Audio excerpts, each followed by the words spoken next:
Start.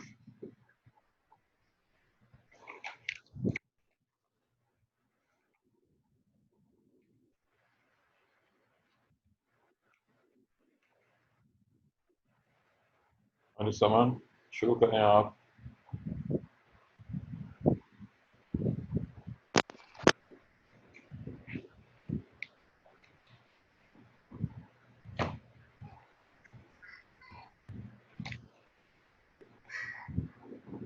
जी sir. जी screen share हो गया, ठीक है, स्टार्ट करें।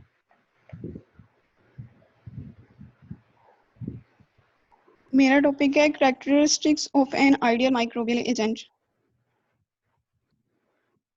First definition, antimicrobial agent is defined as natural or synthetic substance that kill or inhibit the growth of microorganisms such as bacteria, fungi, algae. Next है कि there is no single antimicrobial agent which is best for control of microorganisms for any and all purposes. So if we were an ideal general purpose antimicrobial agent, it would have possess an extremely elaborate array of characteristics. इसमें एक ideal characters होने चाहिए जो कि मतलब followings हैं। First character जो है उसमें वो एंटी माइक्रोबियल एक्टिविटी है। The capacity of the substance to kill or inhibit the organism is the first requirement. ये आइडियल जो है माइक्रोबियल एजेंट की फर्स्ट कैरेक्टर है, मतलब उसमें एबिलिटी होनी चाहिए kill the micro organisms. The chemical should possess a broad spectrum of antimicrobial activity at low concentration. Low concentration पे स्पेक्ट्रम जो है वो ब्रॉड होना चाहिए एक एंटीमाइक्रोबियल एजेंट का। नेक्स्ट जो कैरेक्टर है वो सोलबिलिटी है। The chemical substance must be soluble in water or other solvent for effective use. Necessary for effective use. Next जो कैरेक्टर है वो स्टेबिलिटी है। Stability, the substance should be stable. Means के अगर हम उसे कुछ देर के लिए अगर यूज करने के बाद रखते हैं तो ऐसा नहीं होना चाहिए कि मतलब उसमें उसकी जो जर्मिसाइडल एक्शन है या उसकी परफॉर्मेंस है वो खत्म हो जाए। ऐसा नहीं होना चाहिए, उसे स्टेबल होना चाहिए। नेक्स्ट जो कैरेक्टर है वो non toxicity to humans and other animals. जो हम कंपाउंड यूज कर रहे हैं वो जो है आइडियल जो कंपाउंड है वो must be lethal to microorganisms and non-injurious to humans and animals. मतलब नॉन टॉक्सिक होना चाहिए एनिमल्स के लिए और ह्यूमंस के लिए। नेक्स्ट होमोजेनिटी है। इसमें है कि the preparation of the chemical substance must be uniform in compositions so that the active ingredients are present in each applications. Pure chemicals are uniform but mixture of materials may lack homogeneity. मतलब जो हमने ideal microbial agent तैयार किया है उसमें जो है वो उसकी कंपोजिशन जो होती है ना वो मतलब कि मिक्सअप नहीं होनी चाहिए, उसकी कंपोजिशन में एक्टिव इंग्रेडिएंट्स होने चाहिए। अगर हम कोई नॉन एक्टिव इंग्रेडिएंट्स या फिर कोई मतलब कोई और उसमें कंपाउंड ऐड कर देंगे तो उसकी होमोजेनिटी जो है ना वो डिस्टर्ब हो जाएगी, तो वो सही से वर्क नहीं करेगा। Next, non-combination with extraneous organic material. Many chemicals show great the affinity for proteins. मतलब उसने कहा है कि मतलब ग्रेट अफिनिटी, ये केमिकल जो एजेंट है ना, बहुत से केमिकल एजेंट्स होते हैं जो कि अफिनिटी रखते हैं एक्सट्रेनियस मटेरियल मतलब प्रोटीन्स और ऑर्गेनिक मटेरियल्स के साथ, जिसकी वजह से वो अपनी जो है ना वो मतलब अफिनिटी मतलब परफॉर्मेंस अपनी जो है ना वो लॉस कर देते हैं।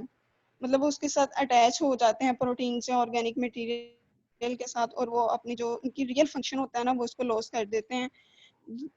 बस ये इसमें non combination. Next, toxicity to microorganisms at room और body temperature. While using the compound, it should not be necessary to raise the temperature. इसमें उन्होंने कहा है कि जब हम एक ideal microbial anti microbial agent को यूज़ करते हैं तो उसमें जो है ना वो हमें ये ज़रूरी नहीं है कि अगर वो किस टेम्परेचर हम यूज़ करें तो हमें ये ना करना पड़े कि हम टेम्परेचर को रेज़ करें या फिर लो करें, ये नहीं होना चाहिए। जैसे भी है, जैसा भी टेम्परेचर है उसी टेम्परेचर पे ही वर्क करना चाहिए। जैसे कि अगर हम कोई भी माइक्रोबियल एजेंट अपनी बॉडी के लिए यूज़ करते हैं, कोई भी केमिकल एजेंट यूज़ करते हैं स्किन के लिए, बॉडी के लिए, तो हमारा बॉडी टेम्परेचर 37 है सेल्सियस, ठीक है? तो उसे इसी टेम्परेचर पे ही वर्क करना चाहिए। अगर हम रूम टेम्परेचर पे हैं तो अगर रूम टेम्परेचर 25 है तो उसे इसी पे वर्क करना चाहिए, ना कि हमें कम या ज़्यादा करना पड़े कोई जब हम उसे अप्लाई करें एजेंट को। नेक्स्ट है capacity to penetrate. Unless the substance can penetrate through surface, its germicidal action is limited solely to the site of applications. मतलब उसमें अपने आइडियल एजेंट में ये होने चाहिए कि वो पेनिट्रेट कर सके सरफेस में या कहीं भी हम उसे अप्लाई करें उसमें पेनिट्रेशन की एबिलिटी होनी चाहिए ताकि वो अपना वर्क परफॉर्म कर सके और माइक्रो ऑर्गेनिजम्स को सही से किल कर सके। नेक्स्ट है नॉन करोडिंग एंड नॉन स्टेनिंग। इसमें है कि इट शुड नॉट रस्ट और अदरवाइज डिसफिगर मेटल्स और नॉट स्टेन और डैमेज फैब्रिक्स। मींस हम जब केमिकल इस एजेंट को यूज़ कर रहे हैं मतलब कपड़ों पे या फिर हम मेटल्स वगैरह पे यूज़ कर रहे हैं माइक्रो ऑर्गेनिजम्स को किल करने के लिए, तो मतलब ऐसा नहीं होना चाहिए कि वो फैब्रिक्स को डैमेज करे या फिर मेटल्स को जो है ना वो कोट कर दे, ऐसा नहीं होना चाहिए। Next, डीओडोराइजिंग ability. सर आवाज आ रही है आपको? जी आवाज़ आ रही है, ठीक है।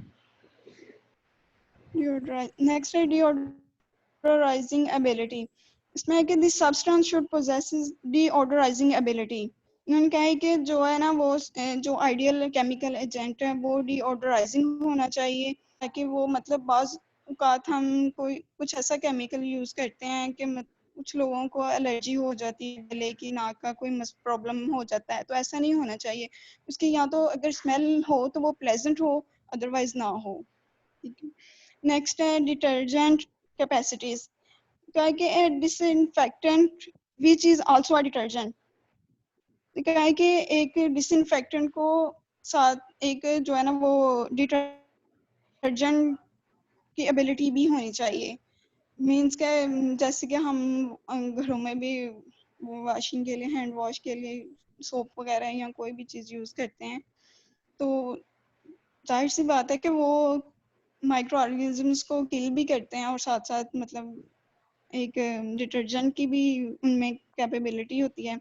तो इस तरह उन्होंने कहा है कि डिसइंफेक्टेंट में एक डिटर्जेंट की भी होनी चाहिए ability. And the cleansing action improves the effectiveness of the disinfectant. मतलब उसकी इफेक्टिवनेस को जो है ना वो इम्प्रूव करता है। आगे अवेलेबिलिटी है। The compound must be available in large quantities at a reasonable price. इसकी समझ आ गई होगी। नेक्स्ट है factor influencing the antimicrobial agent. During selecting the most appropriate antimicrobial agent to be used for a particular practical application, certain factors require to be assessed. वो कौन से factors हैं, वो कौन से सॉरी यही फैक्टर्स हैं रिक्वायर्ड होते हैं जब हम एक एप्रोप्राइट एंटीमाइक्रोबियल एजेंट को खास प्रैक्टिकल के लिए यूज़ करते हैं, तो हमें किन वो फैक्टर्स की जो है ना वो नज़र में रखना चाहिए। Nature of material to be treated, types of micro organisms and जो नेक्स्ट है वो इन्वायरमेंटल कंडीशंस हैं। फर्स्ट, जब हम कोई आइडियल एजेंट को यूज़ करते हैं तो फर्स्ट ऑफ ऑल हमें नेचर ऑफ मटेरियल्स का पता होना चाहिए कि वो किस तरह की है। तो जब हम किसी भी chemical agents used to disinfectant contaminated inanimate object might be quite harmless to the skin. It might not do serious injury to the tissue cell. The substance selected must be compatible with the material to which it is applied.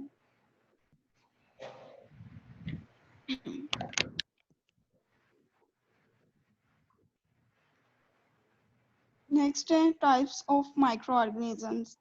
Chemical agents are not equally effective against microorganisms like bacteria, fungi, etc.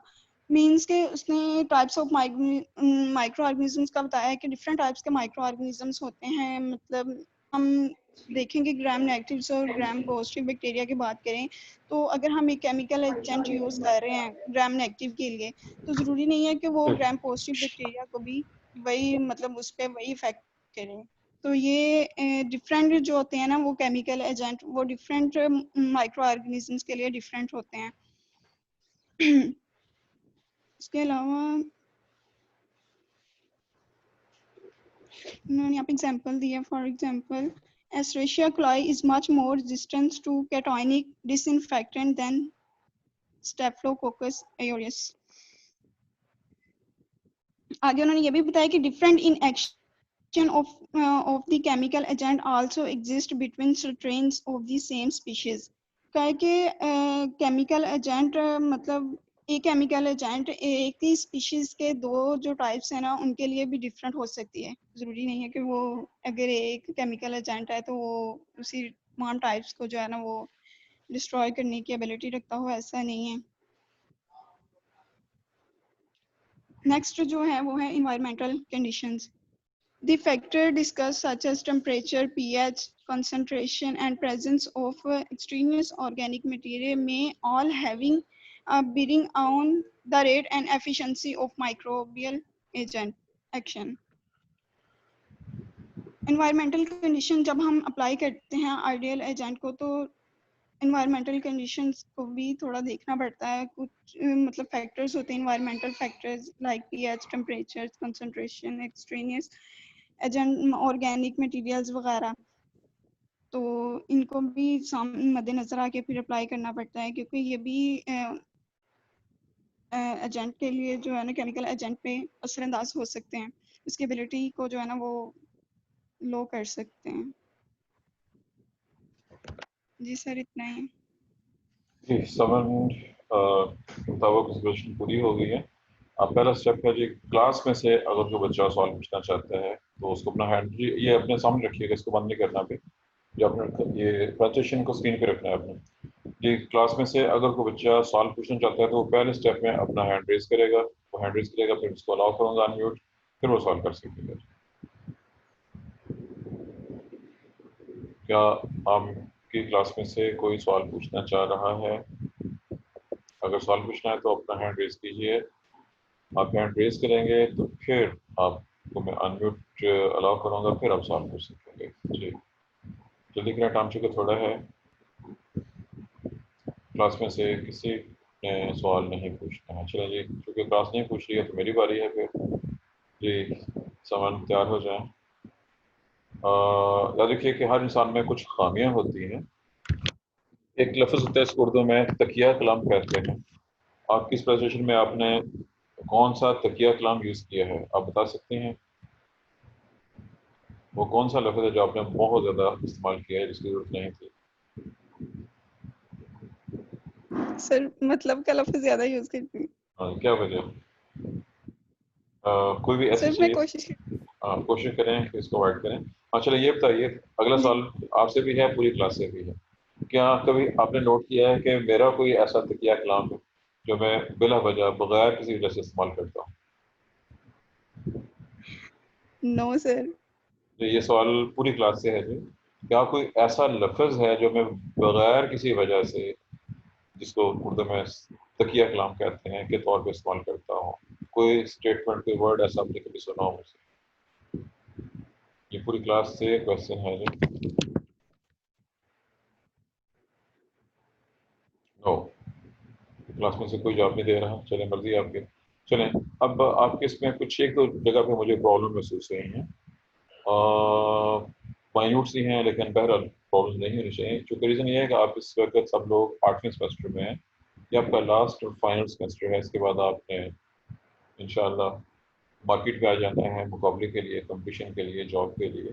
तो teacher की ही responsibility होती है कि वो बच्चों को proper तरीके से प्रिपेयर रखे, उनको उनकी गलतियाँ, उनकी खामियों की तरफ इशारा करे कि आप ये यहाँ पे मिस्टेक है, इसको इम्प्रूव करना चाहिए। अब रीज़न ये है कि मैं सुन तो रहा था लेकिन मैंने नोट नहीं किए पॉइंट, 3-4 पॉइंट्स में मुझे कुछ-कुछ गड़बड़ महसूस हुई है। अब वो पॉइंट्स कौन-कौन से थे मुझे देखते हैं मुझे कौन-कौन सा याद रहा है। एक हाँ, और दरमियान में ये जो आखिरी जब आप ये एंटी माइक्रो की बात कर रही थी तो उस वक़्त मेरे उसमें कुछ प्रॉब्लम पैदा हो गई थी स्पीकर में। एंड पे तो मैं कुछ सुन नहीं सका हूँ थोड़ा-सा, लेकिन जो पहले वाला था उसमें 2 प्रॉब्लम थी, मुझे ज़रा याद करने दीजिए मैंने क्योंकि मैंने दरमियान में इंटरफेयर नहीं किया आपको। इंटरफेयर करता तो ये फ्लो खत्म हो जाना था। और अब टाइम है सिर्फ 2 मिनट, चलें आज इसको खत्म करते हैं, नहीं फिर देखी जाएगी। इंशाल्लाह नेक्स्ट टाइम उन सवालात को मैं आपसे फिर पूछूँगा। जी, क्लास की तरफ से किसी का और भी क्वेश्चन हो तो